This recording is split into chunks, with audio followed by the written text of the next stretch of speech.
El Yelmo, delegado de fiesta del excelentísimo Ayuntamiento de Sanlúcar de Barrameda, don Jesús Villegas, hermana mayor y Junta de Gobierno de la Real Ilustre Hermandad del Rocío de Sanlúcar de Barrameda, señoras, señores, hermanos todos, buenas noches. Vamos a dar comienzo a este acto con el rezo de las preces de rigor. Para ello solicitamos la presencia de nuestro director espiritual, don Ángel Pérez del Yelmo. Una prece, la prece es una oración que se la dirigimos a ella. Ayer decía que el rocío no hacía referencia en principio al Espíritu Santo. Vamos a pedirle a ella que nos envíe el rocío de su paz, el rocío de su gracia, el rocío de su mansedumbre, el rocío de su misericordia en nuestra vida, para que también nosotros podamos dar ese rocío a la gente. Nos dijimos a ella: Dios te salve, Reina y Madre de misericordia, vida, dulzura y esperanza nuestra. Dios te salve. Hijos de Eva, a ti suspiramos, gimiendo y llorando en este valle de lágrimas.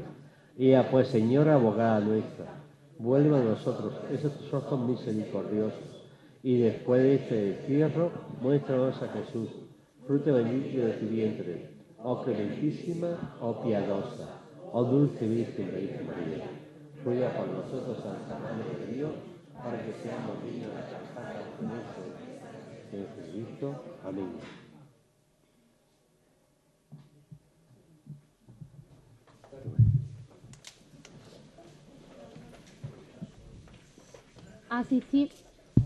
Asistimos al segundo día de nuestro 9º ciclo cultural, donde podremos disfrutar de una conferencia amena e interesante a cargo de don Manuel Galán, que será presentado por nuestra hermana mayor, doña Pepi Pérez. Un fuerte aplauso.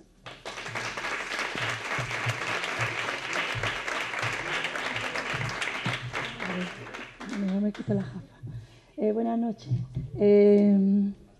Querido Jesús Villegas, me tengo que dirigir a él por Jesús porque más que por lo que representa, por la delegación que tiene el Ayuntamiento de Fiestas, yo te hablo a ti como mi amigo y además muy amigo mío, ¿no?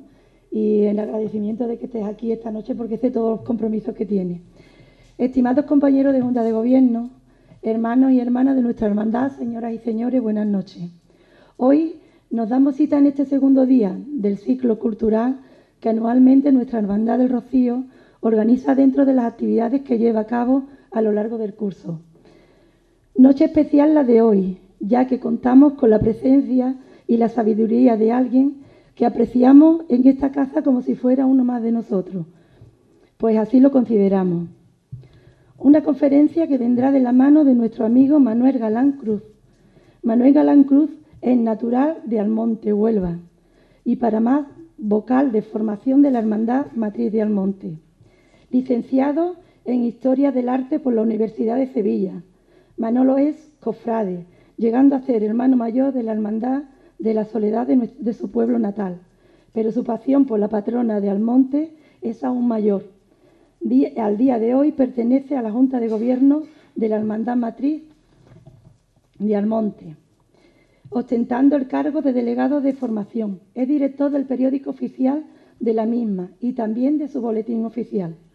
Desde 2004 comienza a dar conferencias en muchos lugares de España, siempre hablando de todo lo que a nosotros los rocieros nos interesa, la historia y la devoción a nuestra Virgen del Rocío. Es amigo de sus amigos y de eso doy fe.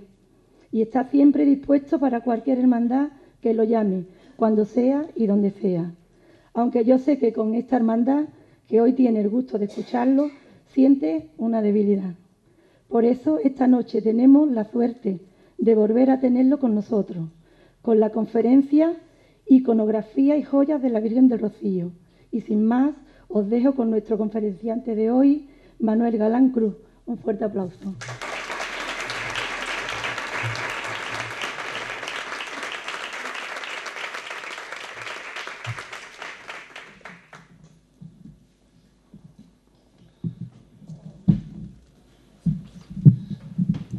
Buenas noches. Saludar cordialmente a todos los presentes, a todos, muy especialmente a los que habéis venido de fuera, que me consta que algunos son.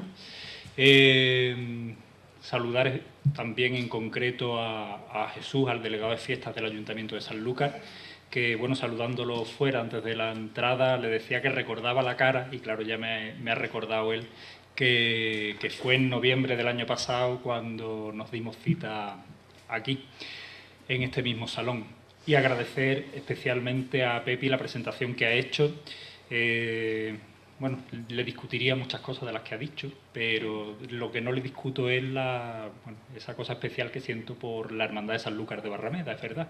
No sé si es la gente, el pueblo, la propia hermandad, no lo sé, o es el conjunto de todo ello. Entonces, cualquier excusa es buena para volver a Sanlúcar. Recuerdo, y algunos también, que cuando estuve aquí en noviembre para tratar el tema de la iconografía de la Virgen del Rocío, pues resulta que, bueno, las nuevas tecnologías cuando funcionan son magníficas, pero cuando no funcionan, pues nos dejan tirados. Entonces, cuando me llaman para esta otra oportunidad, pues resulta que, bueno, vamos a retomar un poco el tema ampliándolo para analizar algunas joyas en concreto de las que tiene la Virgen. De manera que haremos un análisis más o menos de pasada en cuanto a la iconografía de la Virgen del Rocío, que era el tema que íbamos a tratar en noviembre, y bueno, ahora lo veremos con más detalle en cuanto a la utilización de diversas imágenes. La Virgen del Rocío, todos sabemos que, bueno, de hecho, imagino que Julio Mayo en la ponencia suya de ayer lo diría, no lo sé, si no yo recuerdo haberlo dicho aquí en noviembre, que la primera noticia que tenemos de la existencia de la Virgen del Rocío en la ermita de las Marismas está fechada un 12 de octubre del año 1309, una carta de donación que se conserva precisamente en esta localidad, en Sanlúcar de Barrameda, en el archivo de la Casa Ducal Medina Sidonia. Teniendo en cuenta que ya en 1309 existía aquella ermita pequeña al borde de las marismas del Guadalquivir y además se menciona en esa carta como referente para ubicar otros espacios de aquella zona, pues eso da a entender que era un edificio sobradamente conocido como para utilizarse a tal efecto. De manera que podemos concretar la entronización de la Virgen del Rocío en aquella primitiva ermita en torno a finales del siglo XIII. Eso concuerda con el reinado de Alfonso X el Sabio. Por tanto, estilísticamente estaríamos hablando de una imagen gótica. Os traigo a la pantalla, no sé si alguien lo conoce, esta pintura se conserva en la parroquia de Almonte. Es de las más antiguas fechadas que se conocen. Se data a finales del siglo XVII, se trata en concreto del respaldo de uno de los sillones de la sillería de coro de la parroquia de Almonte. Una sillería de coro que hizo en el 17 Bernardo Simón de Pineda y que, bueno, todo lo que conllevó y que desembocó en la Guerra Civil Española o incivil española, pues resulta que quemaron, al igual que todo el patrimonio religioso, documental, archivístico de la parroquia almonteña. A excepción de las imágenes de la Virgen de la Soledad, que, bueno, por avatares de la historia de la propia cofradía, se encontraba en la casa de un descendiente del que había sido anteriormente hermano mayor de la cofradía, y dos pequeñas tablitas de unos 45-50 centímetros de altura aproximadamente, y que curiosamente o providencialmente se corresponden con las pinturas de San Pedro, patrón de Almonte, y la Virgen del Rocío, patrona de la localidad. Ambas tablas se conservan en la actualidad en el despacho parroquial de Almonte, de la parroquia de Almonte. Hay solamente una parroquia y bueno, esta es la que corresponde al retrato de la Virgen del Rocío. Lo traigo no por la antigüedad en concreto que tienen, porque realmente la pintura, la representación gráfica más antigua, conocida y fechada con certeza que se conserva de la Virgen del Rocío, es el azulejo que estaba en lo que se conocía como Puerta del Sol de la antigua ermita del Rocío, que era la portada principal de la primitiva ermita. Un azulejo que fue colocado en el año 1696 y que en la actualidad se conserva. Es el primer elemento que podemos ver en los tesoros del santuario de Nuestra Señora del Rocío, que es este que traigo en esta imagen. ¿Por qué traigo la tabla anterior? Pues para ver la evolución de la imagen. ¿Por qué? Pues porque, como os decía anteriormente, si estamos diciendo que la Virgen del Rocío se trata de una imagen de estilo gótico, las imágenes góticas suelen ser de cuerpo entero y de talla. Por tanto, las ropas son añadidos posteriores. Ciertamente sabemos que los ropajes no se le agregan a la Sagrada Imagen hasta bien entrado el siglo XVII. De hecho, el primer documento que nos hace pensar que la Virgen estaba vestida se fecha en el año 1631. Es un testamento que se firma en Sevilla por una ciudadana sevillana, Magdalena de Almonte. El de Almonte es apellido, porque era Magdalena do Monte o de Almonte. Y esta señora, en el año 1631, deja en el testamento un corpiño de damasco despiezado, dice textualmente, un corpiño de damasco despiezado que yo tengo para la Sagrada Imagen de la Virgen del Rocío.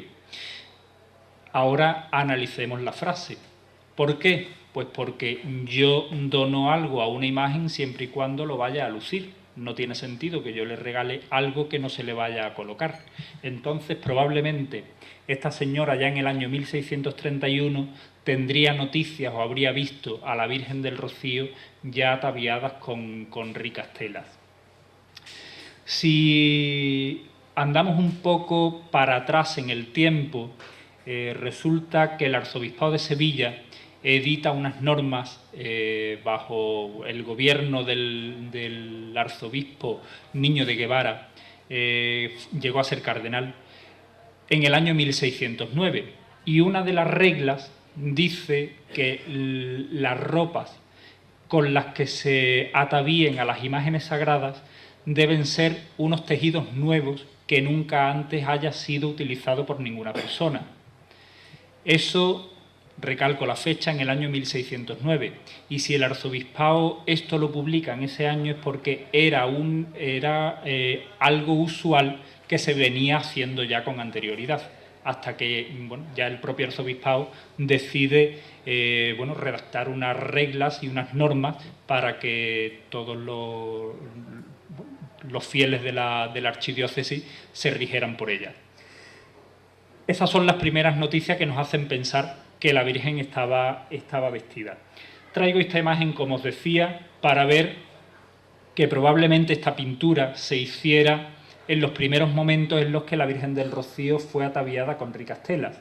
¿Por qué? Pues porque si nos fijamos en la proporción de la cabeza con respecto al cuerpo, podemos decir que es un poco cabezona, que está desproporcionado.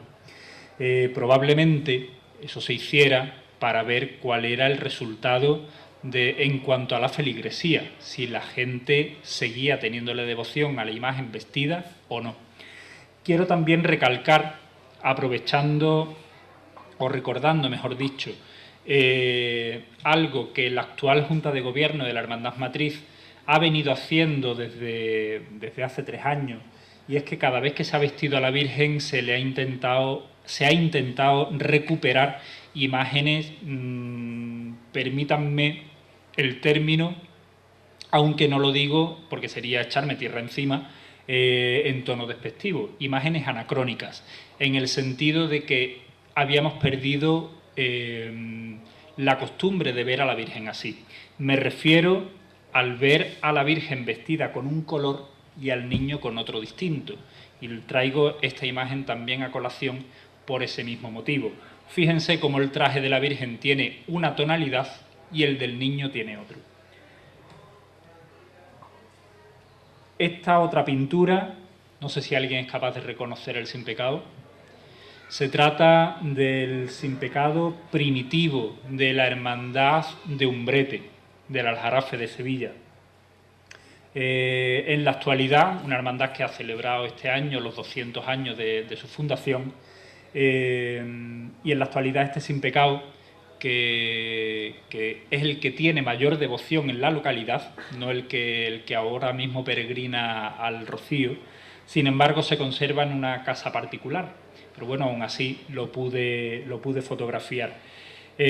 Puedo decir que el Sin Pecado es casi hermano en cuanto a tipología y bordado al de Coria del Río y al antiguo de la Hermandad Matriz. A excepción el de Coria y el de Umbrete, con respecto al de la Hermandad Matriz, que el de la Hermandad Almonteña tiene la imagen de la Virgen bordada también y no es una pintura. Este sí es una pintura, al igual que el de Coria. Lo traigo por el mismo motivo. Vemos como ya a mediados del siglo XIX la imagen de la Virgen se va proporcionando. Fíjense en el tamaño de la cara, de la cabeza con respecto al cuerpo. Ya la proporción lo va haciendo mucho más normal, por así decirlo. Y por otra parte, recalcar también esa diferencia cromática en cuanto a la vestimenta de la Sagrada Imagen Mariana con respecto a la Sagrada Imagen del Niño Jesús. Debemos decir que el cambio de tonalidad en los trajes, estamos acostumbrados a ver a la Virgen vestida ahora mismo con tonos beige o dorados, pero la Virgen siempre ha tenido en sus trajes, en su indumentaria, los colores litúrgicos que la Iglesia iba imponiendo en cada tiempo.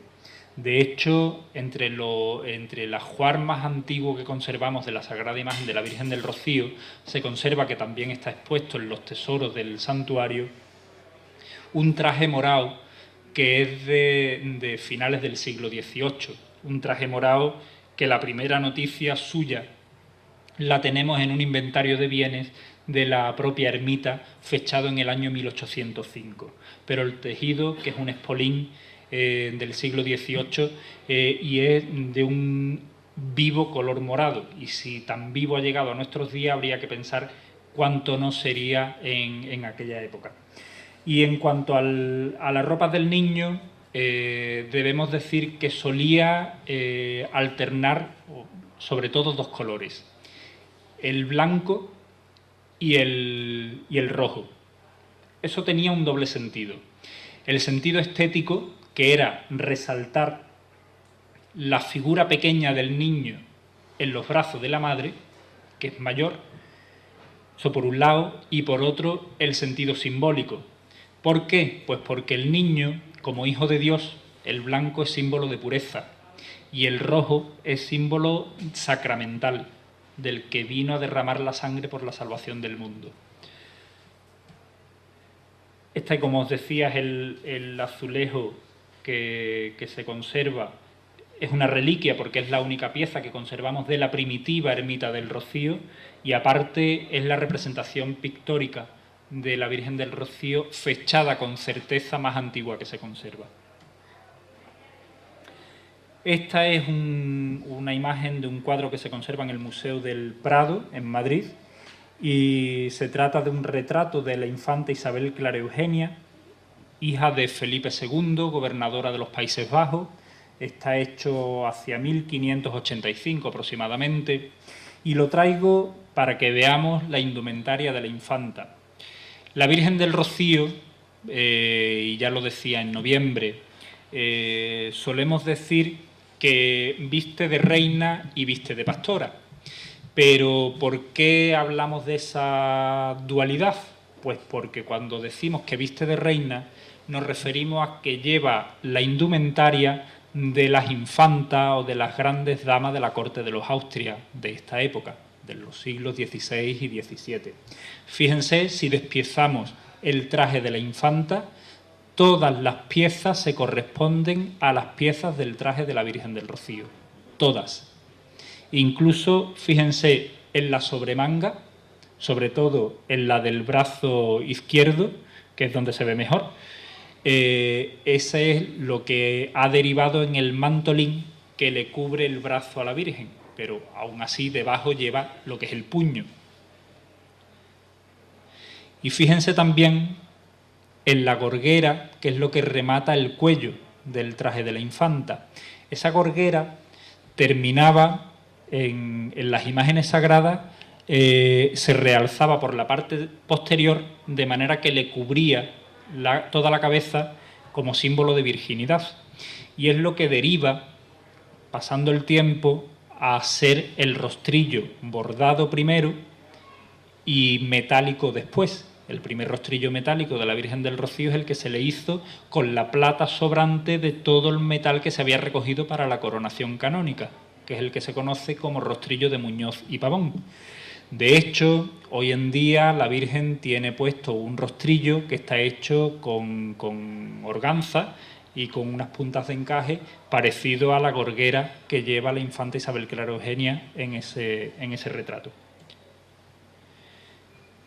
Esto es un grabado del 18 que lo traigo para que vieran la proporción de la cabeza con respecto al cuerpo. Y fíjense también en otro detalle, en las ráfagas. Las ráfagas más antiguas de la Virgen son las semicirculares o redondas, que son las que se conoce como ráfagas de punta, punta sin S. ¿Por qué? Pues porque no es lo que hace la ráfaga es metalizar, no existe el término, pero lo digo para que me entiendan, pasar al metal la punta de encaje con la que se remataban los mantos, de manera que el manto se volvía para darle un sentido ornamental al borde del manto, y eso, para que fuera más fácil a la hora de vestir la Sagrada Imagen, pues pasa a ser metálica. Y bueno, fue precisamente un almonteño junto a su hermana, José Carlos Tello de Eslava, y su hermana doña Isabel, quienes en el año 1733 le regalan las primeras ráfagas metálicas a la Virgen del Rocío, que son las ráfagas que cada año por Pentecostés la Virgen lleva en la procesión, porque la Virgen, para su fecha, siempre lleva lo mejor. Nosotros, para cualquier fiesta, para una boda, para cualquier fiesta propia, intentamos llevar lo mejor que tenemos. Pues la Virgen igual. Y lleva lo mejor, por muy antiguo que sea, da igual, porque el sentido era que lo utilizara, no el estar expuesto ni guardado para conservar, ¿no? Eso se hizo para que la Virgen lo luciera, pues así es. Y la Virgen lleva las ráfagas del año 1733. Ahora que están expuestas en el tesoro del santuario, aprovecho para invitaros a que la observéis con detenimiento, porque en cada ráfaga tiene 8 óvalos y en el centro de cada óvalo va grabado en el propio metal, es plata sobre dorada, grabado en el propio metal un elemento relacionado con las letanías de la Virgen. Estos son 2 grabados. El de la izquierda es del año 1754, que lo manda a hacer José Carlos Tello de Eslava con posterioridad al regalo que hizo de la ráfaga, la media luna y una saya bordada, de la que no se ha conservado, evidentemente porque el metal, si se conserva, dura más que un tejido, el tejido se puede picar. Y el grabado de la derecha, que es del siglo XIX. Aquí vemos una imagen actual de la Virgen, no de hoy en día, evidentemente, esto es de la solemnidad de la Inmaculada, para retomar lo que decía anteriormente, que la Virgen siempre vestía con los colores litúrgicos. Es algo que, bueno, precisamente el traje celeste se le hizo en el año 1986 como idea propia de la madre de las actuales camaristas. ella decía que recordaba un traje celeste a la Virgen y no quería morirse sin ver a la Virgen nuevamente vestida con el color celeste. Y evidentemente pues, la hermandad la escuchó y bueno, los hermanos Benítez de Sevilla son los que le hicieron el traje a la Virgen y actualmente pues se le sigue poniendo para la solemnidad de la Inmaculada. Y con respecto al cambio de traje del niño, pues decir que para la celebración de la Inmaculada del pasado año, 2013, el niño lució, la Virgen llevaba la saya celeste y el niño llevaba un traje del siglo XIX. Y posteriormente, para la Candelaria, la Virgen llevaba el traje de la garrapata, quiero recordar, y la Virgen no, para Navidad, el traje rojo, y al niño se le puso un traje del siglo XVIII. Ambos trajes se conservan hoy en día expuestos también en el tesoro del santuario. Esta es una imagen que todos recordamos con añoranza quizás, porque bueno, la solemnidad de aquella procesión y de aquel día, de aquella jornada y de aquella celebración bicentenaria fue impresionante. Y no es un montaje, aunque pueda parecer idílico que se vean los árboles al fondo. Eso está tomado justo antes de entrar en el santuario, esta fotografía, y por eso se ve la Virgen radiante al amanecer.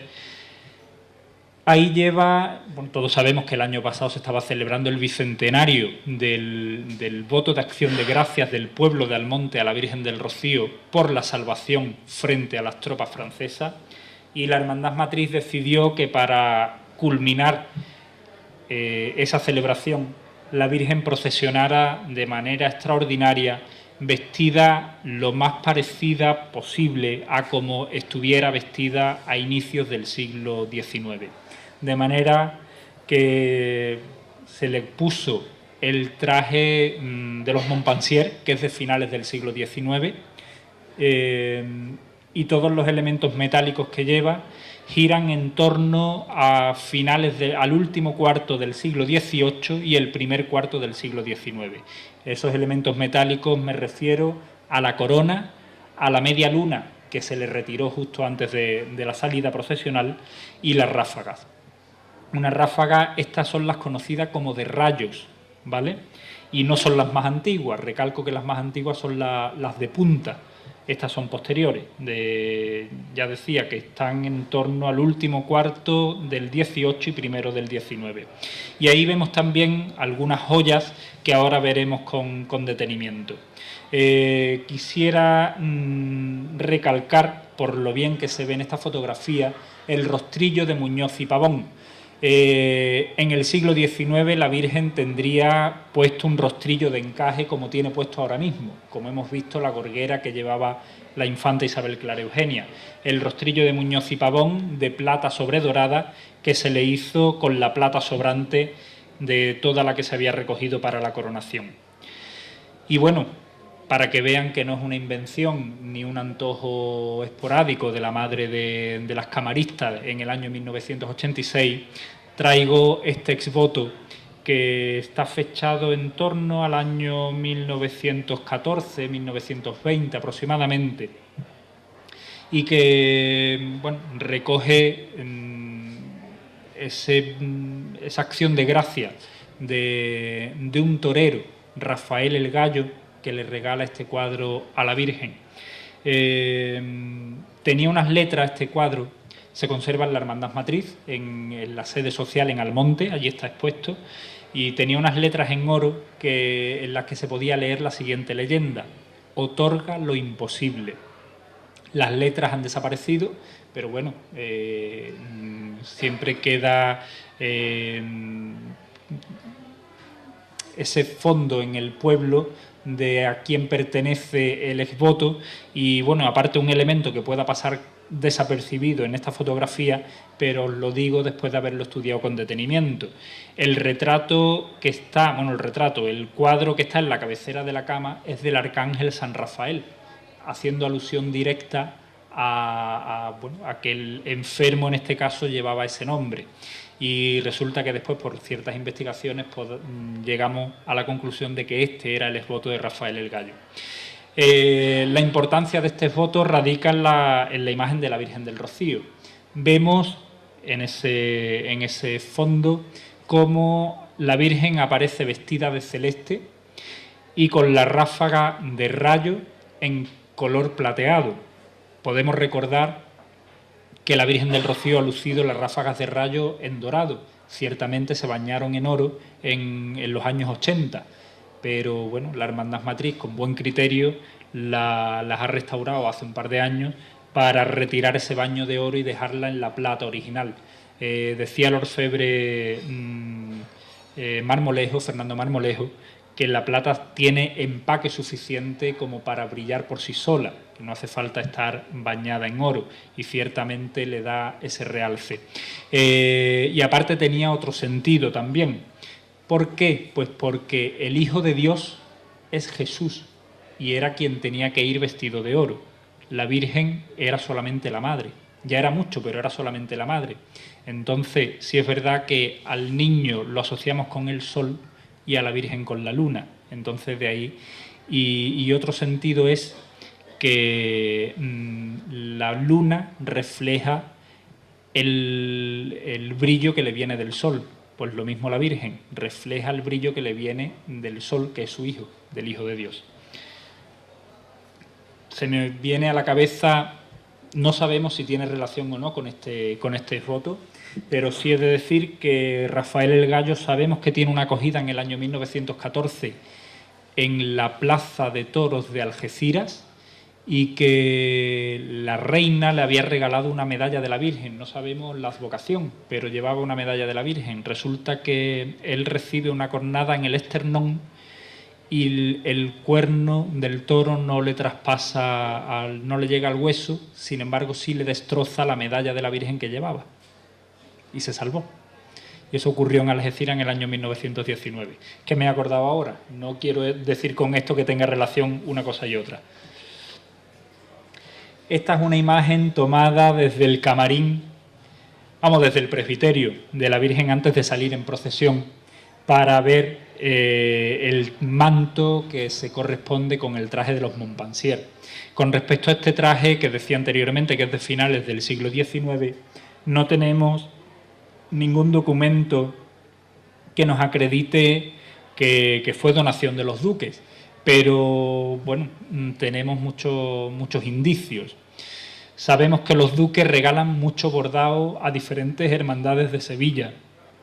Sabemos además que los duques hacen varias donaciones al Santuario del Rocío, pero no sabemos exactamente qué.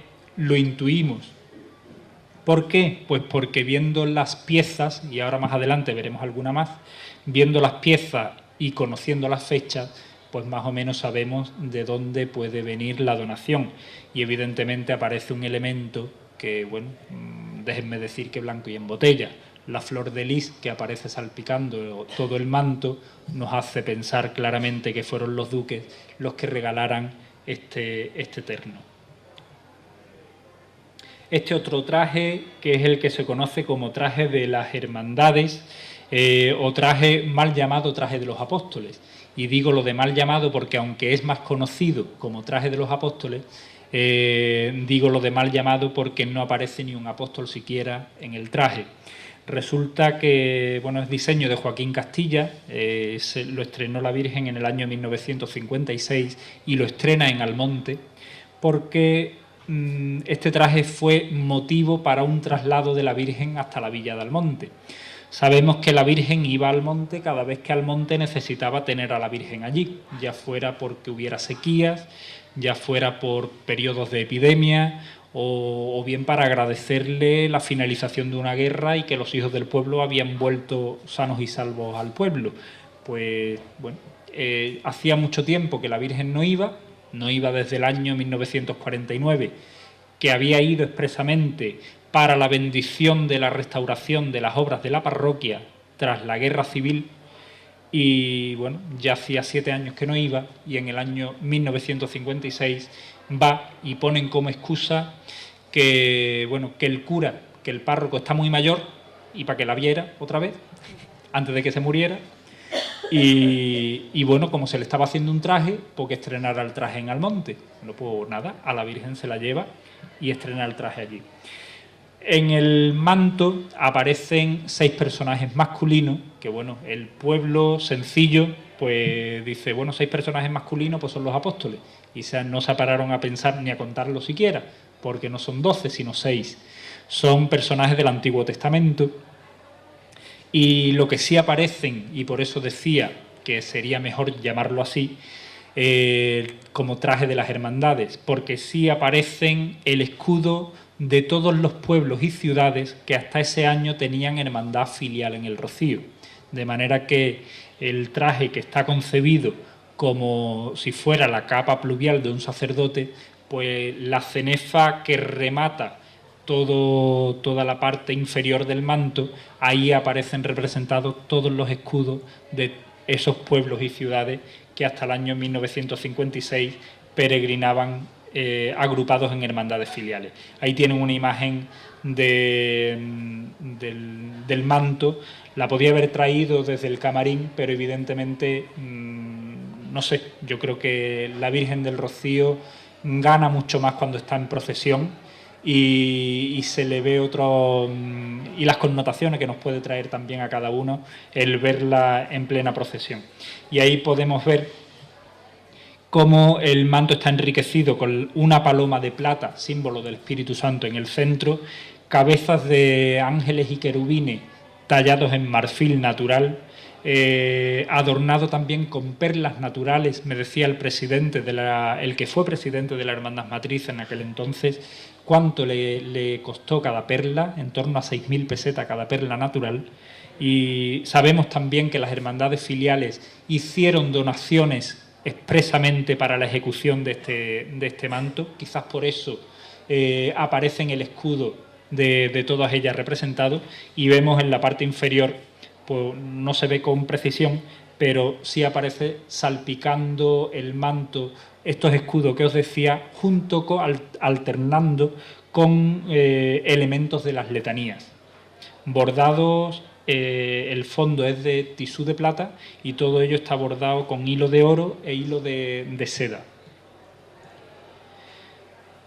Este es el mismo traje de la procesión de Pentecostés de 2013, quiero recordar. Y este es el último traje que la Hermandad Matriz le mandó hacer y que estrenó en el año 2011, que es el que se conoce como traje de Pentecostés, bordado en tisú de plata, hilo de oro, hilo de plata e hilo de sedas de colores, en el taller Santa Bárbara de Sevilla, y además con la aplicación de esas pequeñas esculturas de José Antonio Navarro Arteaga. Vamos a pasar directamente a ver algunos de los elementos de joyería de la Sagrada Imagen de la Virgen. No sé si alguna vez habían visto la salamanquesa tan de cerca, no lo sé. La salamanquesa fue regalada por el que fue uno de los que más trabajaron por la coronación canónica de la Virgen. Fue un bienhechor tanto de Almonte como de la villa de La Palma del Condado. De hecho, recibe el título de primer vizconde de La Palma del Condado en agradecimiento por todo el bien que había hecho por su pueblo, por La Palma. Y me estoy refiriendo, imagino que ya muchos lo conocerán, a don Ignacio de Cepeda y Soldán. Don Ignacio de Cepeda y Soldán era hijo de don Juan Cepeda, natural de Almonte, y de doña Juana Soldán y Pérez de Rañón, que viuda ya fue quien regaló íntegramente la corona del niño para la coronación canónica del año 1919. Era en aquel entonces la primera contribuyente de toda la provincia de Huelva, ¿vale? Pues don Ignacio, primer vizconde de La Palma del Condado, ya en el siglo XIX, quiero recordar que fallece en los años 70, me parece. De hecho, La Palma del Condado, la Hermandad de La Palma del Condado, se le nota un fuerte, la impronta de don Ignacio la tiene muy enraizada, y tanto la propia hermandad como el propio pueblo. La parroquia, después de la guerra civil, se crea una comisión para vestir nuevamente la parroquia, y es verdad que don Ignacio debió tener un gusto exquisito aparte de su formación. Don Ignacio, si es verdad, sería por su posición económica, que hizo lo que los hijos de las familias adineradas en el siglo XVIII y en el siglo XIX tan solo podían hacer. Era lo que se denominaba el Gran Tour, que era formar a estos hijos de las familias adineradas en la cultura clásica y enviarlos a estudiar y a visitar y a viajar por toda Grecia, por toda Roma, por Francia, por toda Italia. Y don Ignacio lo hizo ya bien entrado el siglo XX. Eso, unido probablemente a su sensibilidad artística y cultural, pues hizo que cada cosa que tocaba dejara su impronta bien marcada.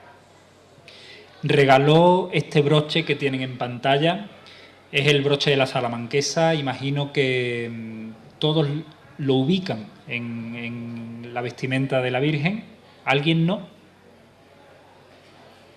Lo lleva siempre en el mismo lugar, sobre su pecho derecho, y mide 7,5 centímetros de largo, y está hecho en oro, todo ello en oro, a excepción de la lengua y las patas, que están hechos en plata.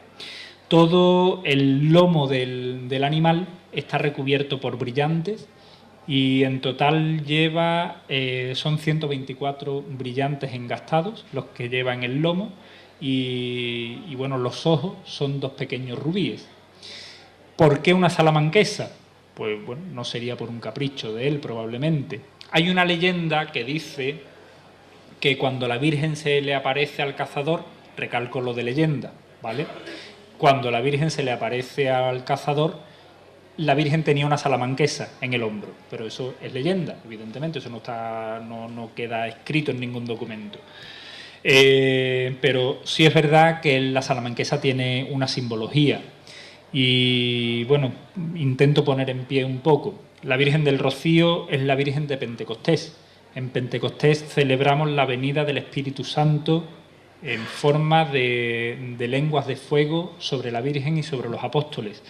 Pues en la Edad Media se creía que la salamanquesa era un animal que en el fuego era incorruptible y que era capaz de sobrevivir e incluso reproducirse en el fuego. Y de hecho no sé si perdura, o al menos estaba, una tradición en la Catedral de Jaén, que por Pentecostés se tiraban salamanquesas en la propia catedral, o algo así. Si alguien lo sabe mejor, que me corrija, por favor. Este otro, que es el que se conoce como bastón de Alfonso XIII, debemos decir que el título de real a la Hermandad Matriz se lo otorga don Alfonso XIII en el año 1920, pues se conoce el bastón como bastón de Alfonso XIII. Realmente es un bastón de mayordomo de semana de Su Majestad, así se conoce. Eso es su nombre, déjenme decir, científico, permítanme, pero popularmente es el bastón de Alfonso XIII. Es la única pieza que sepamos que en algún momento se le ha perdido a la Virgen. De hecho, como estaba catalogado y estaba suficientemente inventariado, después de desaparecer y no encontrarse en una procesión, pues la hermandad decidió hacer una réplica del original. Está hecho con carey natural traído expresamente de Cuba, y la réplica, quiero decir, y el resto, las partes doradas, son todas ya hechas en oro. Mide 10,5 centímetros de largo, y solamente la corona tiene una altura de 1,5 centímetros, y suele llevarlo la Virgen también prendido en la saya. Esta es la cruz de turquesas que le regala, es muy conocida. Esta se la regala a la Hermandad de la Línea de la Concepción en el año 1977. Una cruz que alterna perlas blancas naturales y perlas de turquesa natural. De hecho, si se fijan, cada piedra de turquesa tiene una forma porque no están talladas expresamente, sino que se dejó con la talla natural.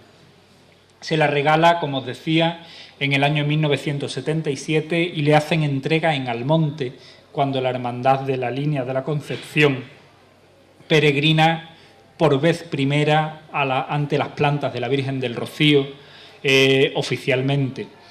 Fue un 12 de octubre, hoy en día mantienen el mismo día, esa jornada del 12 de octubre es cuando la línea peregrina al Rocío.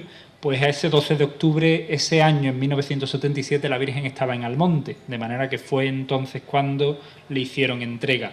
Curiosamente, la Hermandad de la Línea todavía no era filial de la matriz almonteña y fue admitida como filial precisamente, quiero recordar, el 1 de febrero del año siguiente, de 1978, 2 o 3 meses después, fue admitida. En la filacteria del lazo lleva una inscripción que dice: a la Señora La Línea con amor y devoción, 1977. Es de gran tamaño porque mide 15 centímetros de altura y de ancho de extremo a extremo de los brazos mide 9 centímetros. Este broche, algo menos conocido, pero que desde que se lo regaló en el año 2009, la Virgen suele llevarlo, es de oro blanco y brillantes, fue regalo de la artista sevillana Carmen Sevilla.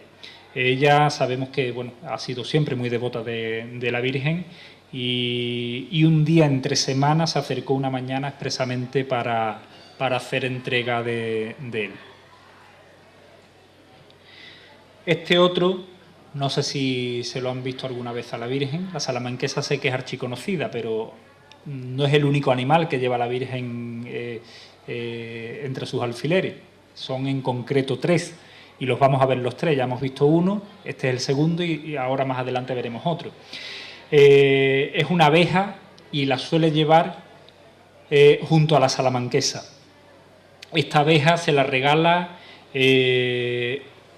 una vecina de Almonte, cuya hija vive en un pueblo vecino aquí a Sanlúcar, en el puerto de Santa María. Y se lo regala a su hija, doña Esperanza. Me comentaba que su madre se lo regaló la abeja porque le recordaba porque el abuelo de esta señora, el padre de la donante, era propietario de unas tierras y unas fincas cercanas al Rocío donde tenía colmenas.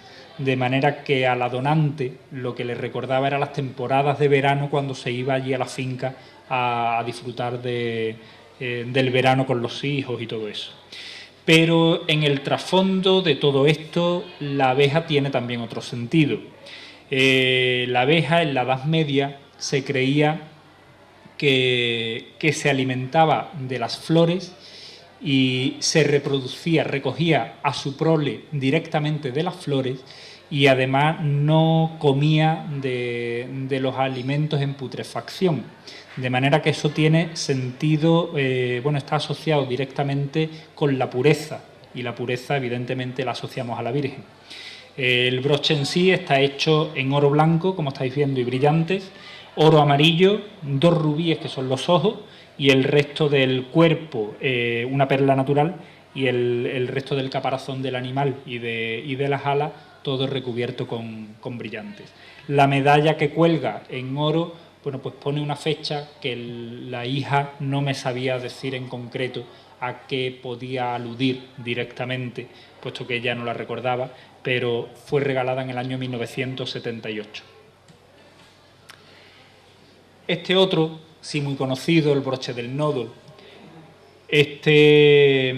Probablemente todos lo ubiquemos también dentro de la indumentaria de la Virgen del Rocío. A diferencia de la salamanquesa, que la lleva en su pecho derecho, el broche del nodo suele llevarlo siempre en su pecho izquierdo. Este broche fue regalo, mide 4,5 centímetros de altura, ¿vale? Está todo hecho en oro blanco, diamantes y 4 perlas naturales. El nodo bueno, es el símbolo de la ciudad de Sevilla, y este broche fue regalo de la infanta Isabel Clara Eugenia,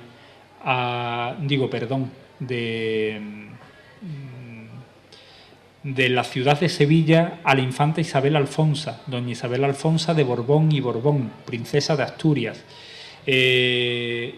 Fue regalado en el año 1929, cuando se casó en el Palacio Real de Madrid con el conde Zamoyski.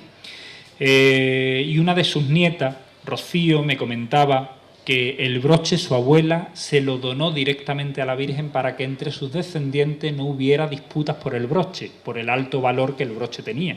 Y evidentemente, ya os decía, regalo de una ciudad como Sevilla, tan monárquica además, y regalarle directamente, bueno, pues el anagrama que Alfonso X le da a la ciudad por no haberlo abandonado. Y bueno, evidentemente todos lo ubicamos siempre en el mismo lugar, en el pecho izquierdo, en el lateral izquierdo del pecho de la Virgen. Este es el que se conoce como broche de los infantes. El broche en sí es un conglomerado de diferentes piezas de joyería. Resulta que la Casa Real Española ha estado muy vinculada desde siempre, desde sus orígenes, a la devoción rociera.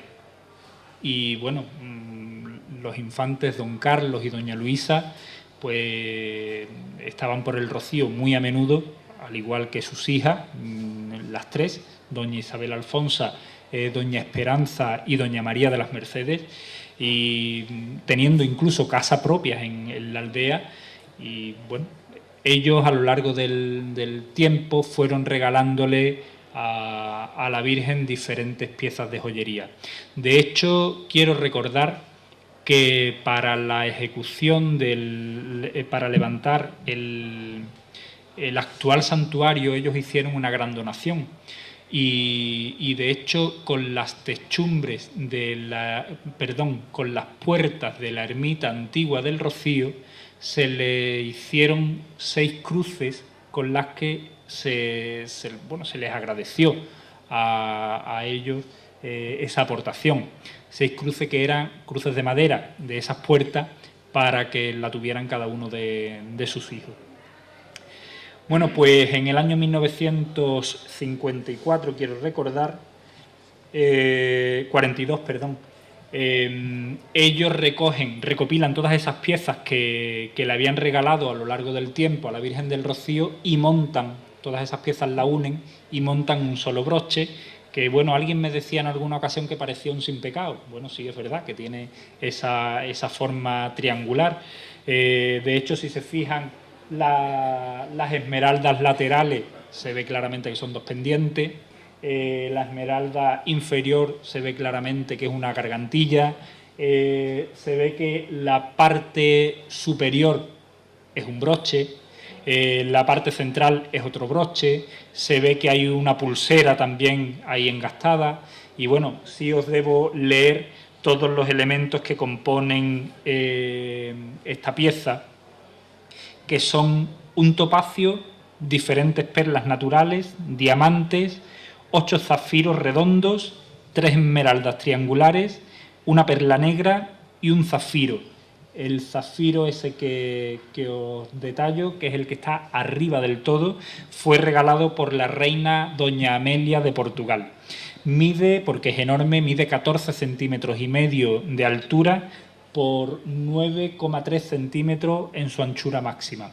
Y en la parte trasera, justo en el óvalo central, la parte posterior es de oro y lisa, y en el oro está grabada la siguiente leyenda que nos hace saber el origen de esta pieza.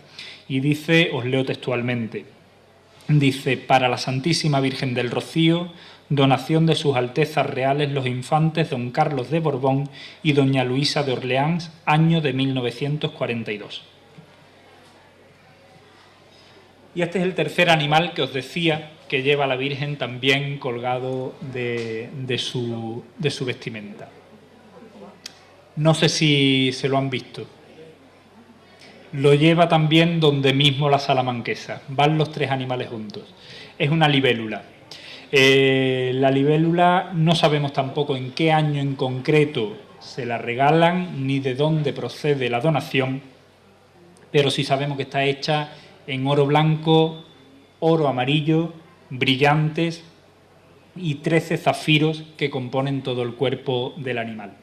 La libélula tiene también un sentido, y es el sentido del equilibrio, y bueno, está íntimamente ligado al equilibrio que mantuvo siempre, a pesar de todo lo que debió sufrir en su vida, la Santísima Virgen, como en todo momento mantuvo la fe y se mantuvo fiel al ofrecimiento que le hizo desde el principio al Señor. Este otro corazón, otra pieza, un corazón de gran tamaño, está hecho en oro. Fue regalo. ¿Conocéis el Palacio de la Cebrón? Sí. Bueno, pues el mismo que construyó el Palacio de la Cebrón fue quien donó este alfiler. Y fue hermano de quien donó la abeja. Él recibe, en la herencia, recibe unas joyas y lo que hace es fundirla y hace este corazón para regalárselo a la Virgen. El corazón en sí es un relicario, se puede abrir y bueno, vemos cómo está ribeteado con ese granulado, eso en orfebrería se llama granulado, el granulado que ribetea el corazón, y cómo vemos el nártex que está ligeramente inclinado hacia la derecha. En el centro, una cruz latina cilíndrica sobre un gran brillante del tamaño casi de la yema de un dedo, que va engastado en cabujón en la pieza. Y pende de un gran imperdible que lleva colocado dos zafiros grandes, tan grandes, si estáis viendo, tan grandes como el brillante que lleva engastado el propio corazón. Todo ello está hecho en oro, como os decía, a excepción de las 3 piedras naturales que lleva. En el interior aparece el nombre del donante y de sus padres, pero lo pone en el siguiente orden: Carmen, Julián y Luis. Era Luis Espinosa Fondevila quien lo regaló, pero no quiso dejar por detrás a sus padres y también los introdujo en la donación, y todo ello se lee en el interior de la pieza. Esta otra, que es de más reciente donación, es una espiga de trigo, tiene también su simbología. La regalan los descendientes de la propietaria, como en señal del afecto que ella le tuvo en vida a la Virgen del Rocío, y bueno, también por la simbología que la pieza tiene. ¿Por qué? Pues porque es un alfiler que representa una espiga de trigo. Evidentemente el Señor se convierte en él a través de la transustanciación del vino y el pan viene del trigo directamente, de ahí viene esa simbología. Es una pieza que está toda hecha en oro y fue regalada el día de Navidad, precisamente, del año 2010-2011, ha sido de reciente donación, y mide de longitud 8,5 centímetros de longitud total. Esto es un colgante que se conoce como el colgante de las amatistas.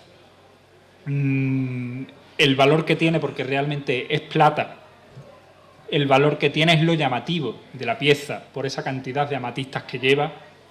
Sobre todo llama la atención la gran amatista central con forma de lágrima, y tiene aproximadamente 1,5 centímetros de grosor. Y si se fijan, porque traigo la fotografía anterior y posterior para que vean la decoración posterior de la pieza. A pesar de que se ve en tono dorado, no es dorado, es plata, como os decía. Y este es el colgante de la Guardia Civil, que está hecho, esto fue regalado en el año 1994 y está hecho en oro blanco y circonitas, y sobre una perla negra pues está engastado el anagrama de la Guardia Civil. Ahí estáis viendo bajo una corona real la G y la C.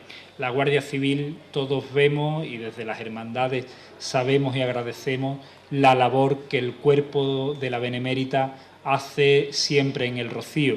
Y sí es verdad que la labor de la Guardia Civil se enraiza muy profundamente en la tradición rociera, y se me vienen a la cabeza multitud de documentos aparecidos en el Archivo Municipal de Almonte, donde se libraba dinero permanentemente cada año para la adecuación del cuartillo donde iban a pernoctar los guardias civiles que venían expresamente de servicio a la romería, y todos los años se encalaba aquel cuartillo y se compraban las mantas y los colchones para los catres, porque evidentemente los colchones no eran como ahora, sino que se hacían con lo que se denominaba, no sé aquí, en Almonte al menos, las camisas de las mazorcas de maíz.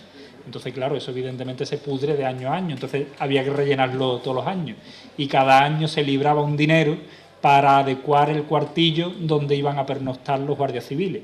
Y bueno, históricamente es muy enraizado, como os decía.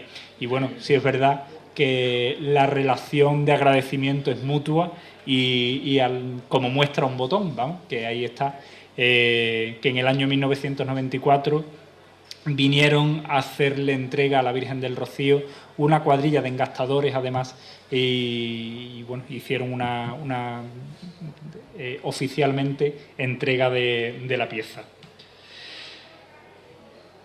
Bueno, imagino que reconocerán la pieza que traigo.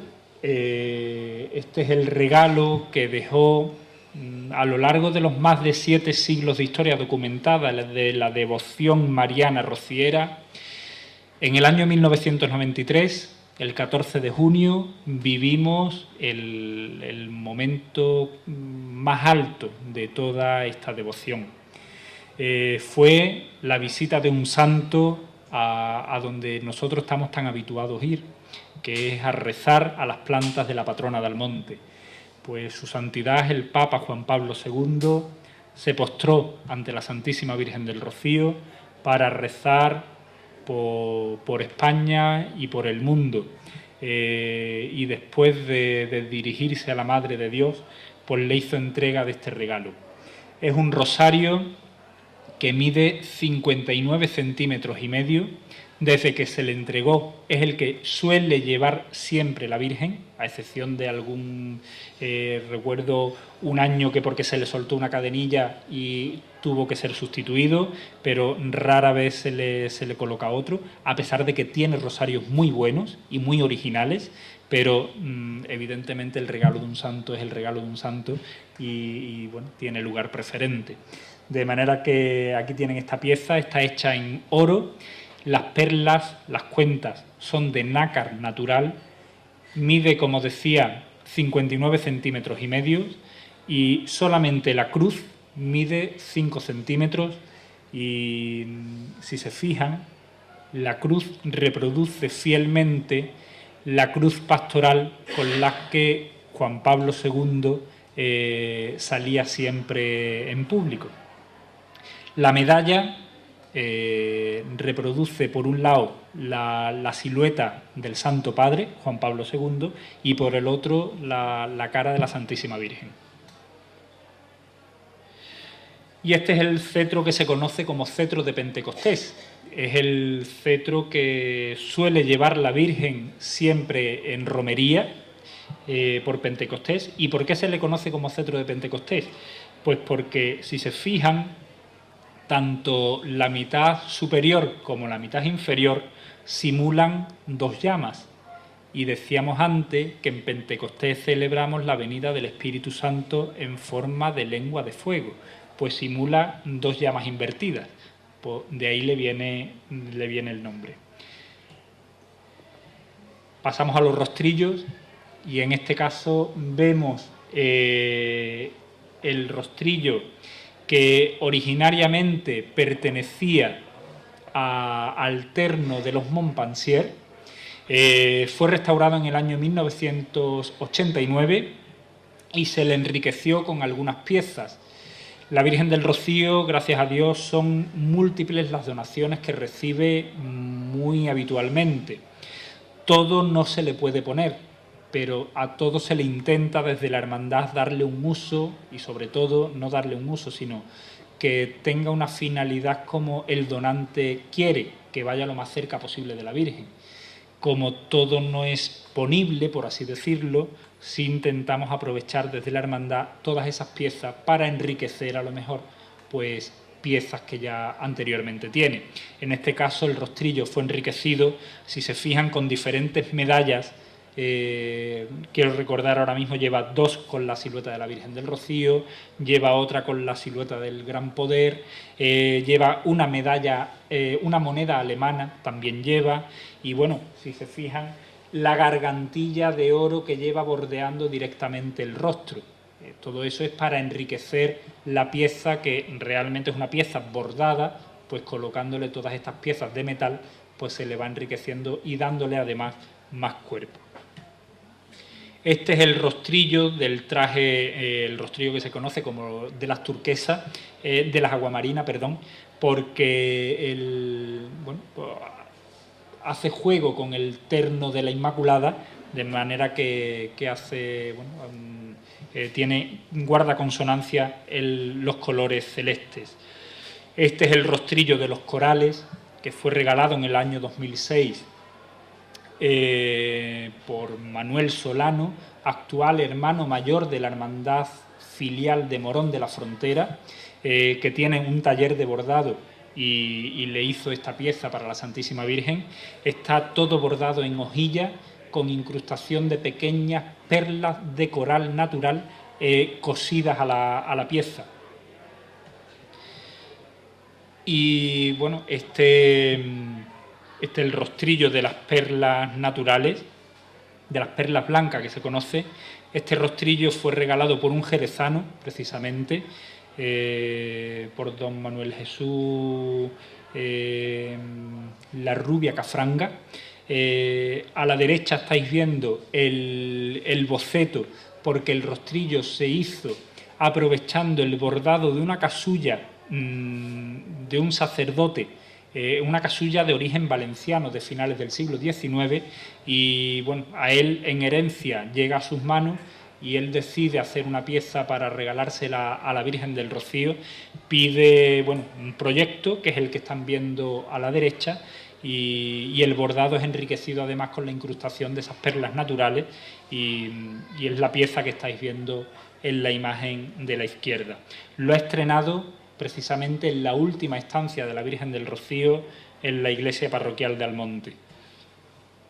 Este broche, que fue regalado en el año 2009 por la propia Hermandad Matriz a la Virgen en conmemoración de los 90 años de la coronación canónica, porque además coincidía la romería en los mismos días en los que se había coronado a la Virgen, y le hizo en la joyería Hermanos Delgado de Sevilla, le hizo esta reproducción en miniatura de la corona, y suele llevarlo desde entonces prendido en la parte inferior de la saya.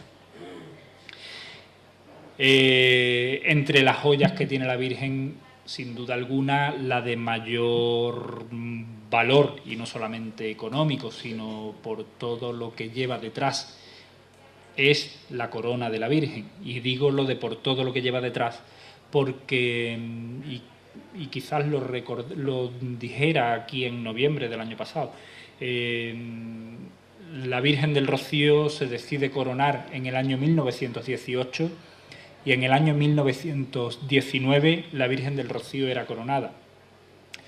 Digo esto porque hoy en día, cuando se va a coronar una imagen canónicamente, en la actualidad, la aprobación la da directamente el obispo de la diócesis. Entonces la coronación tenía que venir aprobada desde Roma. Digo esto también porque ahora mismo mandamos un WhatsApp, y si lo mandamos a Sevilla llega ipso facto, pero si lo mandamos a Argentina llega ipso facto también. Pero bueno, el primer teléfono al monte llegó en el año 1915. Y estoy diciendo que en el año 1918 se lanza la idea de coronar canónicamente a la Virgen, y en 1919 era coronada canónicamente la Virgen. Y lo recalco porque la aprobación tenía que venir desde Roma y teniendo en cuenta, bueno, pues cómo serían las comunicaciones de la época, y evidentemente había que organizar todo el acto y había que recoger, porque el requisito imprescindible es que para coronar canónicamente a la Virgen, la corona se tenía que hacer con producto de limosna, de manera que todo eso se hace y la Virgen era coronada un año después.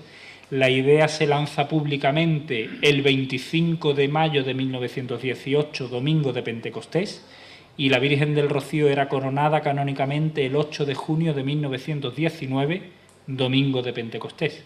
Este año, precisamente, ha caído el mismo día, el domingo de Pentecostés, y se han celebrado ya 95 años de aquel hecho. Pues la corona, se empiezan a recoger dinero para comprar oro, se empieza a recoger oro, había quien donaba joyas propias, joyas de familiares difuntos, piezas que tuvieran gran valor dentro de la familia y la donaban para que fueran a las sienes de la Sagrada Imagen de la Virgen, y quien no tenía nada donaba huevos. ¿Por qué? Pues porque el huevo era un elemento con los que se pagaban las ditas. Los más mayores las ditas sí saben lo que es, los jóvenes no sé si lo sabéis, era el pago a plazos. De hecho, la figura del ditero en Almonte al menos ha existido hasta hace muy pocos años, aquí imagino que también. Pues el huevo es un elemento, y de hecho hoy en día para el rocío los huevos se suelen llevar en cubos con serrín, ¿no?, o con arena para conservarlo, y bueno, tiene una durabilidad más o menos larga. De manera que las ditas se podían pagar con huevos y el ditero después el huevo lo revendía y lo convertía en dinero. Pues para la corona igual. ¿Por qué digo esto? Pues porque quien no tenía nada daba lo que tenía. Y a lo mejor daba o el jornal del día o se quitaba de comer ese día para que eso que iba a comer ofrecérselo directamente a la Virgen. Y a lo mejor lo que tenía para comer era el huevo que le había puesto la gallina en el corral. Y lo entregaba. Pero la finalidad era eso. Y por eso decía que no solamente por la riqueza, la cuantía económica que pueda tener la corona en sí, sino todo lo que lleva detrás la corona, los esfuerzos que hacía la gente para que cualquier granito de arena que aportara iba a ir a las sagradas sienes de la Virgen del Rocío. Bueno, pues la corona es una obra de orfebrería que la hace Ricardo Espinosa de los Monteros, que era el orfebre de la Catedral de Sevilla, y lleva, creo que lo pueden leer incluso en el fondo, ¿no?, las piezas que lleva. Y él, como decía al principio con respecto a las ráfagas de la Virgen, es la corona que lleva la Virgen para sus fiestas de Pentecostés, y en las grandes solemnidades la suele llevar también. Ahora pueden verla con detenimiento y con todo lujo de detalles en la vitrina que se ha hecho expresamente en las dependencias del Tesoro del Santuario, para que se puedan ver y apreciar con todo lujo de detalles tanto la corona de la Virgen como la del Niño, que ahora más adelante la vamos a ver. Esta es la primera fotografía que se le toma a la Virgen tras su coronación. Y bueno, algunos detalles de la fotografía. Es una fotografía en blanco y negro, pero sí es verdad que las fotografías en blanco y negro tienen una riqueza que una fotografía en color no nos da. ¿Por qué? Pues porque a pesar de esa bicromía podemos ver esa diferenciación que hay en el rostrillo. Fíjense, os decía que el rostrillo es de plata sobre dorada. El rostrillo ahí está en plata en su color. Fíjense cómo el tono del rostrillo no tiene nada que ver con el tono de la corona ni el tono de las ráfagas, porque ahí el rostrillo estaba en plata en su color, fue dorado más tarde. Entre todos los elementos y metales que se recogen para la corona está, bueno, gran cantidad de plata que se vende para comprar oro, pero la que sobra se le hizo el primer rostrillo metálico a la Virgen del Rocío. Y bueno, recibe el nombre del que fue promotor de la coronación canónica de la Virgen, Rostrillo de Muñoz y Pavón, que a lo mejor todos lo conocemos más por la sevillana que también nos dejó, Pocito del Rocío siempre manando, lo mismo que la Virgen siempre escuchando, entre otras, claro está. Sevillanas que siempre cierran la misa de Pentecostés en el Real. Y otro detalle, fíjense que las ráfagas no van puestas como las lleva ahora. Se suele decir que la Virgen, que las camaristas le pusieron las ráfagas así porque no se acordaba, doña Anita Valladolid, señá Anita, no se acordaba de cómo se ponían las ráfagas. Me extraña a mí, no la conocí, evidentemente, pero bueno, sabiendo lo que nos ha venido de familia contado, pues me extraña que señanita se dejara ir cómo iban las ráfagas puestas. Y ahora os cuento una anécdota también de señanita. Digo esto porque sabemos a ciencia cierta que la corona llega al Rocío el día antes de la coronación. Hay una carta que don Juan Francisco Muñoz y Pavón le escribe a un amigo suyo, don Miguel de Quesada, diciéndole: salí de Sevilla con el cardenal con la corona por delante. Fue él mismo en persona quien llevaba la corona al Rocío. Tened en cuenta que ahora mismo podemos echar 40 minutos, una hora desde Sevilla al Rocío y por carretera. Pero en 1919 había que ir en tren hasta La Palma, con lo que el tren tardara. Y ahora es La Palma que un coche lo recogiera para que fuera al Rocío, por caminos de arena, claro está. De hecho, sabemos que hacen una parada en La Palma, allí lo recoge el coche de don Ignacio de Cepeda, lo lleva hasta el monte donde le da un refrigerio y de Almonte hasta el Rocío. Y después de la coronación, el viaje igualmente, desde el Rocío hasta el monte, donde le ofrece un refrigerio, y de Almonte a La Palma, donde toma de nuevo el tren hasta Sevilla. ¿Por qué digo esto? Pues porque probablemente no había dado lugar a probarle la corona a la Virgen, de manera que ante la duda de que le estuviera bien o no, vamos a dejar el mayor espacio posible para que la corona encaje y las estrellas no interfieran a la hora de colocársele. El acto de la coronación canónica congregó a más de 20.000 almas, dice la crónica que escribe don Ignacio 3 años más tarde. Y bueno, fue la primera vez que un príncipe de la Iglesia, que un cardenal de la Iglesia católica pisa las arenas del Rocío. Fue don Enrique Almaraz y Santos, que fue después primado de España, quien coronó canónicamente la Sagrada Imagen de la Virgen. Con respecto a señanita, deciros que el cardenal, después de la misa que celebró, se dio cuenta que antes de la salida de la Virgen, los hombres solamente le hacían caso a señanita, a la camarista, y ella con el abanico era la que calmaba y echaba para atrás a los almonteños que estaban deseosos de sacar a la Virgen. Y bueno, cuando se despide de ella, le dice adiós Ana Valladolid, domadora de leones, porque se dio cuenta de que allí la que manejaba el cotarro era ella. Por eso decía que, conociendo todas esas historias y algunas más, es de extrañar que a ella se le fuera por alto cómo iban colocadas las ráfagas. Esta es la corona entera y de frente. Y esta es una imagen completa de la Virgen tras la coronación. Si se fijan, ahí lleva el cetro de Pentecostés, que es el que actualmente sigue llevando para la romería. Y ese es el rostrillo ya en plata dorada, que es tal y como está en la actualidad. Y bueno, aquí está el niño en una fotografía antigua tomada tras la coronación. Esta es la corona en el estuche que aún se conserva. Todo se conserva, ¿vale? Y esa, una imagen impresionante.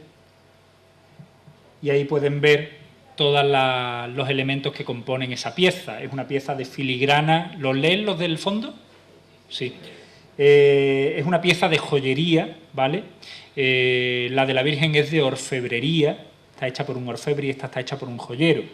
La corona del niño, como decía al inicio, la regala íntegramente doña Juana Soldán y Pérez de Rañón, que era la viuda ya de don Juan Cepeda y madre del que más tarde fue nombrado primer vizconde de la Palma del Condado. Doña Juana, que era la primera contribuyente de toda la provincia de Huelva, accedió a la petición teniendo en cuenta la devoción que ella misma le tenía, la que le había tenido su marido y la que le tenían sus hijos, los tres. Su hija doña María, su hijo Juan, su hijo Ignacio y ella misma. De hecho, en el año 1933, doña Juana y sus hijos Juan e Ignacio, entre los tres, le regalan el paso de plata a la Virgen del Rocío, que es el paso procesional que actualmente lleva. El paso, lo que conservamos para la salida procesional del paso es la plata, la labor de orfebrería.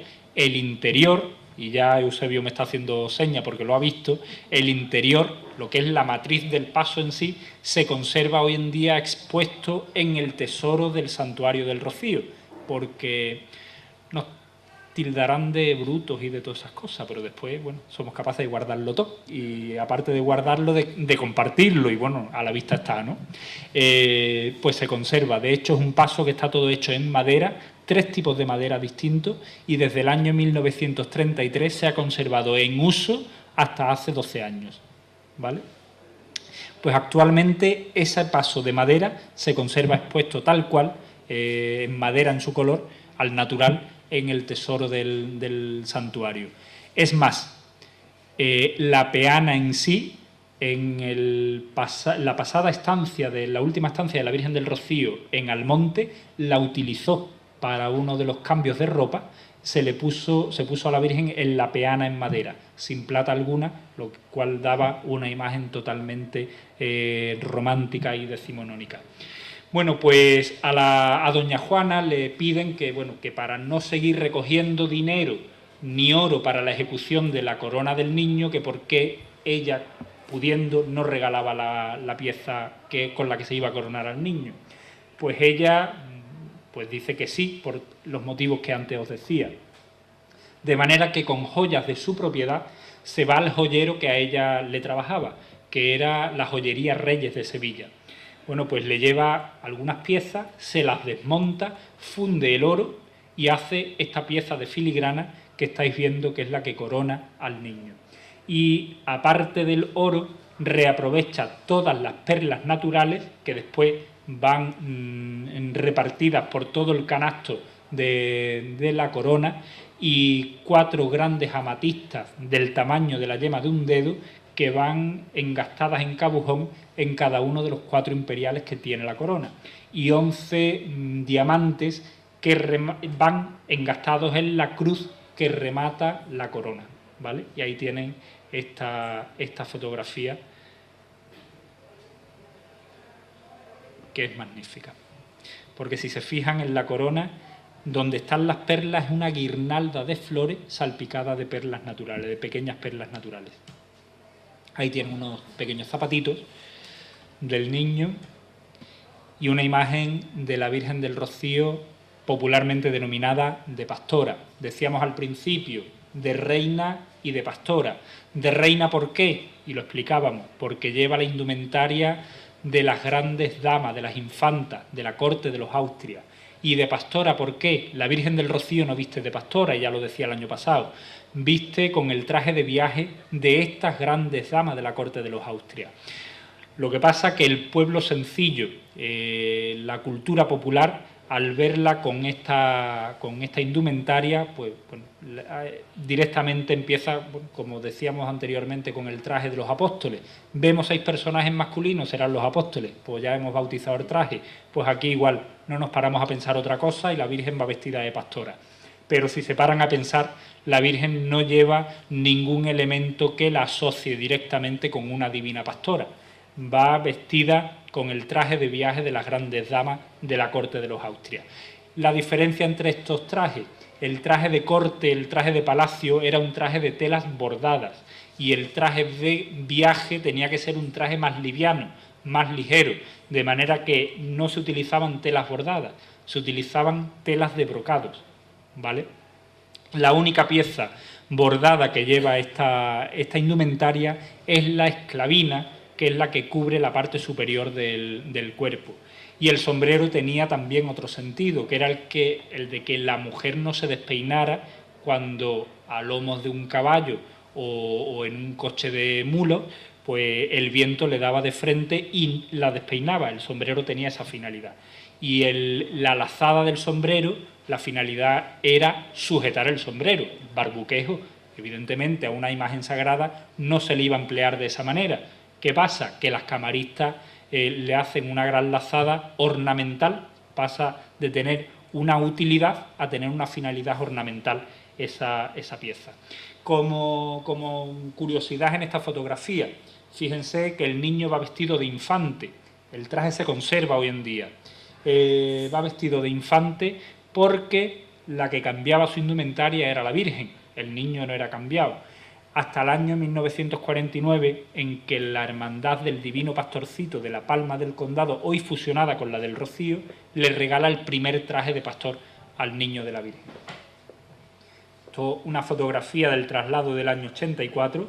El párroco de Almonte, don Antonio Sala, está dirigiendo el rezo de la salve. Y aquí están viendo una imagen de la esclavina más antigua que se conserva de la Virgen, que es de finales del siglo XVIII, y de una saya de pastora o de viaje que está bordada. Esta se la regala, es obra de Joaquín Salcedo y se la regala en el año 1996, empieza su ejecución y la estrena en el traslado de 1998, regalo del grupo joven de la Hermandad del Rocío de Marbella. Y bueno, esta es cómo ha ido la Virgen, cómo ha vuelto la Virgen en este último traslado de vuelta de Almonte hasta el Rocío. La he traído expresamente por dos motivos. ¿Por qué? Pues primero, por el ángulo desde el que está hecha la fotografía, que vemos íntegramente la imagen. Y el segundo motivo, porque aquí el niño lleva puesto el traje que Sanlúcar de Barrameda le regala. Aquí vemos una imagen posterior para ver esa gran lazada ornamental que decía. Este es uno de los pañitos con los que es cubierto el rostro de la sagrada imagen para hacer el trayecto del Rocío al Monte y viceversa. Este en concreto lo estrenó en el traslado de 1998, regalo de todos los santeros, del sacristán de la parroquia de Almonte, del párroco de Almonte y del vicario parroquial, de todos ellos. Y este es el penúltimo que ha estrenado. Este lo estrenó para el traslado de 2012 para Almonte, del Rocío al Monte. Este ha sido regalo de todos los jóvenes del pueblo de Gines. La idea surgió entre el grupo joven de la Hermandad del Rocío, pero se fueron agregando los jóvenes de la parroquia, los jóvenes de la Hermandad Sacramental, de manera que dijeron que lo regalarían todos los jóvenes de Gines sin distinguir entre ellos a ninguna hermandad. Está bordado en tejido de seda, con hilo de seda, y tiene todos elementos que aluden al bicentenario del Rocío Chico. Este es otro de los sombreros, tipo Pamela, calado. Este tipo Pamela también, pero tupido. Y para ver la indumentaria de pastor del niño, traigo este cuadro que pinta a mediados del siglo XX Santiago Martínez. Y estos tres trajes del niño de diferentes épocas, y traigo esta imagen expresamente por ser el último que ha estrenado, que fue el regalo de Sanlúcar de Barrameda. Y estos elementos, estas piezas que veíamos anteriormente en la imagen anterior, que se veía la Virgen vestida con el traje de viaje y se le veían esos corazones prendidos en la saya, los corazones son de plata y son exvotos metálicos que a lo largo del tiempo se le han ido regalando a la Virgen. El más antiguo fechado data del año 1897. Hay algunos que tienen inscripción, otros no la tienen, de algunos se tienen fecha, la mayoría no, pero todos son de plata, a excepción del que hemos visto anteriormente de don Luis Espinosa Fondevila, que ese sí es de oro. Pero estos todos tienen una misma, más o menos una misma tipología, y son los que suele llevar la Virgen cuando viste de pastora, prendidos en la saya. Este en concreto, que viene fotografiado por las dos caras, fue regalo y es muestra una vez más de la relación que ha mantenido la Casa Real Española con la devoción rociera. Es un regalo de la familia real a la Virgen después del fallecimiento en Éibar, Guipúzcoa, en el año 1936 del infante don Carlos de Borbón, tío carnal del rey Juan Carlos. Era hermano, por tanto, de doña María de las Mercedes. Este es uno que está fotografiado cerrado y abierto para que vean la tipología de relicario. Este suele no llevarlo porque es de mayor tamaño. Los que suelen escoger las camaristas rondan entre los 4,5 centímetros y 5 centímetros de alto. Este ya supera los 7. Y este, que es de 1912, son dos distintos, de 1912 los dos, y tienen 20 y 21 centímetros de altura cada uno de ellos. Están los dos hechos en plata, estos evidentemente no lo llevan. Y estos diferentes elementos de exvotos que aluden a diferentes enfermedades, una garganta, una laringe, un antebrazo, un pie, unos ojos. Y este es un barco que probablemente aluda a un naufragio. Esto es una imagen de la Virgen con esos corazones anterior al año 1949, porque si se fijan el niño va vestido de infante, cuyo traje también se conserva, y una imagen de la Virgen del Rocío vestida de reina para ver con claridad esa diferenciación en su indumentaria.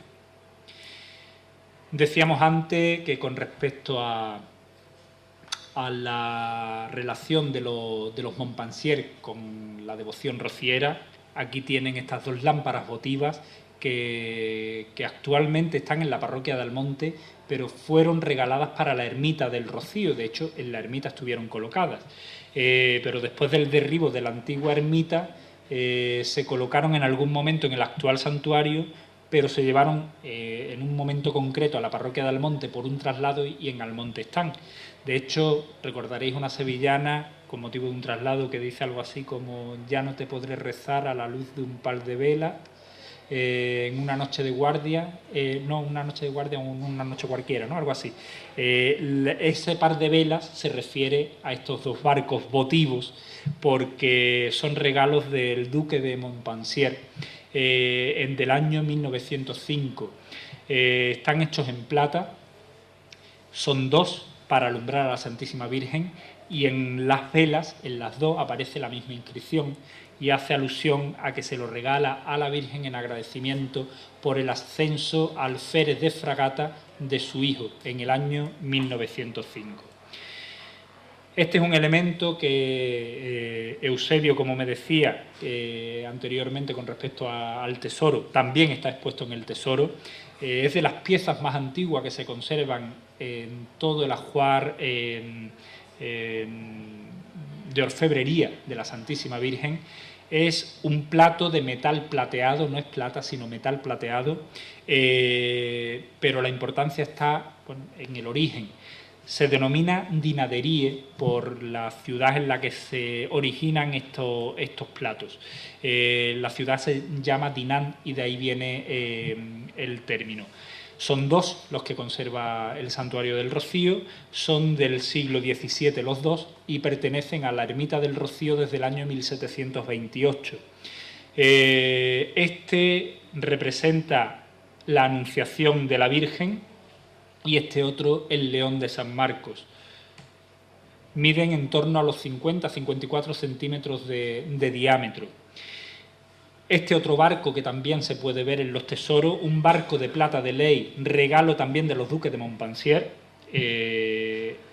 No tenemos documento que acrediten su donación, pero lo mismo que el traje. Aparece la flor de lis y, por otra parte, sabemos que por las marcas de la plata encontradas en la pieza, sabemos que el barco representa obras del siglo XVIII obras rusas del siglo XVIII, pero realizadas por un orfebre que a finales del XIX trabajaba para los duques de Montpensier, de manera que nuevamente estamos ante una pieza en la que podemos decir que blanco y en botella, para ver evidentemente el valor material que tiene la pieza. Una pieza semejante en plata de ley, quien sino los duques podían entonces regalarlo. Y bueno, ya esta es la última diapositiva que traigo de las 69 que os he puesto, y la traigo no quizás por el valor que tiene la pieza en sí, porque es una pieza tallada en una piedra natural, que también lo tiene, pero es por lo que lleva detrás. Y os explico. Esta pieza mide 10 centímetros de altura. Es un corazón, como todos estáis viendo. Ha sido de los últimos exvotos regalados a la Virgen. Después de esta han venido más. Pero es la simbología que tiene esta pieza. Esta pieza fue regalada, está tallada en lapislázuli. El lapislázuli sabemos que para el mundo egipcio era una piedra sagrada.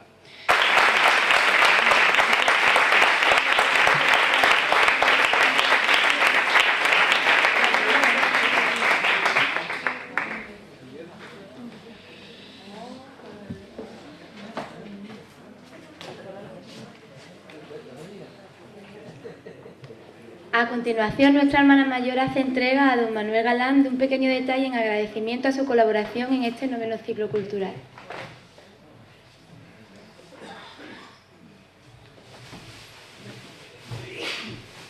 Antes de dárselo, lo que hacemos, y es lógico, ¿no?, una hermandad, darle a un conferenciante un motivo de la Virgen. Nosotros le regalamos un cuadro muy bonito con la medalla, pero ya lo tiene Manolo. Entonces yo creo que esto, cada vez que muevas la mano te vas a acordar de esta hermandad. Así que míralo a ver si te gusta.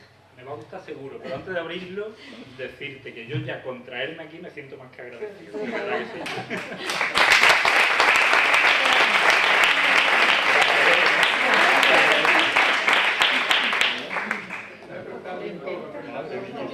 ¿Dónde te va a escapar? Precioso. Me ha encantado, de verdad.